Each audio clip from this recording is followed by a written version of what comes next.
ইব্রাহিম আসসালামু আলাইকুম। এটা হলো আলু পাতা। দেশ থেকে আলু আনছিলাম, তখন আলু গাছ উঠছিল, তখন আমি এসিডের নিচে মানে এসি যেখানে পানি পড়ে এখানে ডিলতে ফেলেছিলাম। এখন দেখি জানালার পাশে দিয়ে উঠে এতটা উঠে হয়ে গেছে। এই যে আলু পাতা, আলু, লম্বা আলু পাতা, তারপরে বেগুন, আজকে মাছ রান্না করবো। রান্না হলো শাক, ডাঁটা শাক, রসুন, পেঁয়াজ দিলাম, সিদ্ধ দিতেছি, কাঁচামরিচ দিলাম, লবণ, টমেটো আর কাঁচামরিচ একসাথে দিয়ে দিলাম। সিদ্ধ হয়ে গেছে, মশলা দিলাম, তরকারি দিয়ে দিলাম।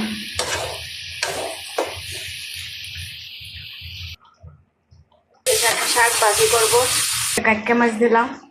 আর মাছের তরকারি হয়ে গেছে। শাক, ডাল আছে তো পরে